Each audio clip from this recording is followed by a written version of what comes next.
Gorakhpur cantt थाना क्षेत्र के अंतर्गत शिंगड़िया के गल्फ टेक्निकल इंस्टीट्यूट में हुई लूट की घटना से संबंधित 4 आरोपियों को पुलिस ने गिरफ्तार कर उनके पास से सोने की चेन, मोबाइल, नकदी व घटना में प्रयुक्त तमंचा, कारतूस और मोटरसाइकिल बरामद किया।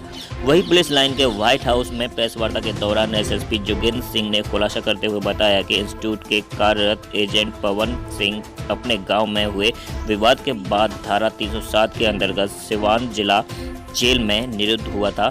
इसी दौरान जेल में ही पवन सिंह की मुलाकात अजय सिंह नाम के आरोपी से हुई थी। 27 तारीख को एक घटना हुई थी। 27/10 को लूट की सूचना मिली थी पुलिस को।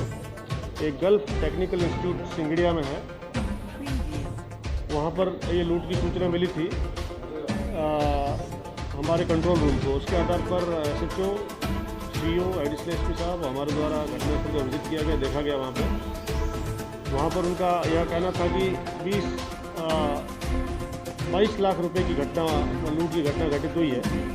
उसके बाद वहाँ पर 4 कर्मचारी काम कर रहे थे। वहाँ सर्च करने पर और देखने पर संतोष कुमार सिंह के नेतृत्व में 4 कर्मचारी थे उनके, और वो चारों लोग यह कार्य कर रहे थे। वहाँ पर स्टाम्प शुल्क अदा किए बिना कुछ कूट रचित किए हुए स्टाम्प हमें वहाँ मिले।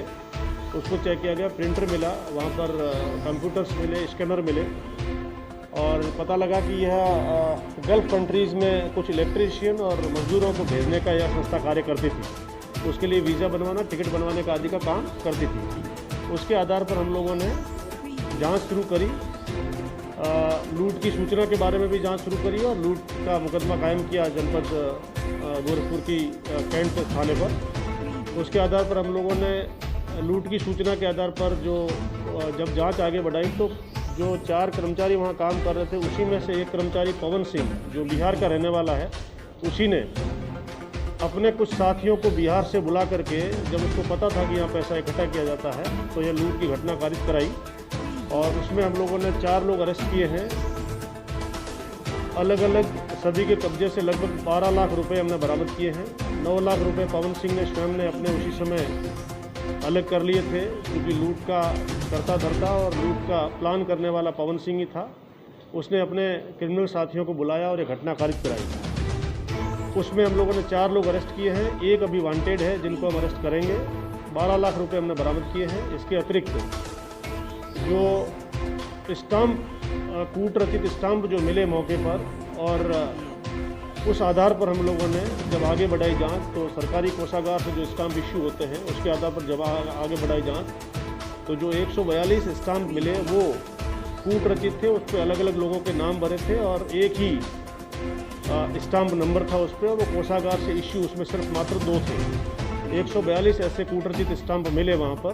उसके आधार पर धारा 255, 256, 259 और 260 IPC का अपराध उन लोगों पर भी बना जो 4 लोग वहाँ काम कर रहे थे। वो चारों लोग भी जेल जा रहे हैं इन्हीं की धाराओं में। और जो 4 लोग हमने बिहार के क्रिमिनल अरेस्ट किए हैं, जो बिहार के रहने वाले हैं, उन लोगों पर हम लोग डकैती की धारा में इस केस को तरमीम किया है और डकैती में उन लोगों को जेल भेजा जा रहा है। 4 लोग, उसमें से पवन सिंह एक ऐसा क्रिमिनल है जो दोनों केसेस में जेल जा रहा है, क्योंकि वो कर्मचारी कूटरचित दस्तावेजों में भी शामिल था और लूट की घटना अपने साथियों को बुलाकर कराने में भी शामिल था।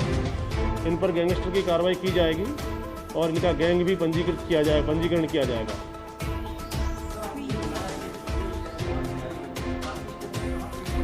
ये स्वयं लोग अपने ही, मैंने जैसा बताया, प्रिंटर, स्कैनर सब जगह अपने ही रखते थे और सरकारी जो स्टाम्प था उसी को जो है स्वयं ही कूटरचिता कर ले रहे